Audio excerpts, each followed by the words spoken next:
Well, let's dive into all of this. CNN legal analyst Joey Jackson joins me now from New York. Good to have you with us, Joey. Always, Linda. Thanks so much.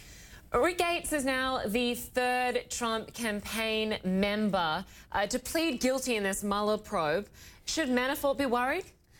You know, I really think he should, and here's why. Prosecutors essentially, when they're moving forward against you, use a variety of evidence. One is direct evidence. One is circumstantial evidence, right, the circumstances. And another is documentary evidence. What other, documents, emails, text messages can they put together? One of the most powerful pieces, though, Linda, is the direct evidence, and that is witnesses who can say, this is what I saw. This was my observation. This is how things went. People who were in the room who could say, he did it. And so that direct evidence makes someone very concerned. Not to say that documentary evidence, if they have a document, if they have an email, if they have something else, isn't powerful, or circumstantial evidence, right?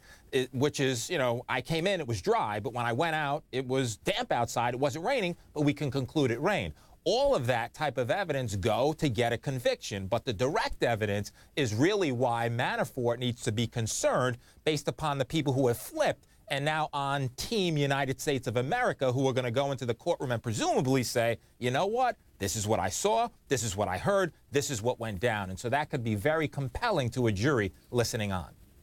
And Joey, Manafort, of course, continues to claim he's innocent. He's facing some very serious charges, money laundering and making false statements. He could face 30 years in jail.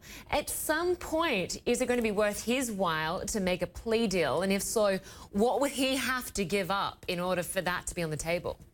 You know, Linda, it's a great question. And as a defense attorney, what you do is you look at the cost and the benefits, really, right? The cost in terms of moving forward, not just economic, of course, but the cost of your liberty, the cost to your family, the cost of you not being around, right, versus the benefits. And remember, 32 counts of an indictment, it only takes one. And so when you have those discussions with your client, you have to look at the realities. Now, I've had federal trials, and I'll tell you that the distinction between a federal trial and a state trial, or even case, is that the federal government does their investigation, they're patient, they get all the documents, they get the witnesses, and then ba-boom, they come after you, whereas the state arrests you, then they build a case. Why do I say that? I say that because a trial is a harrowing experience. The government generally has their ducks in a row. That's not to say that he's guilty, everyone's presumed innocent, but it is to say that it is so much to overcome, and his attorneys would have to go 32-0 in order for him to walk out that courtroom. So at 68 years old, you have to think that, you know what, the costs, the benefits, doing that analysis,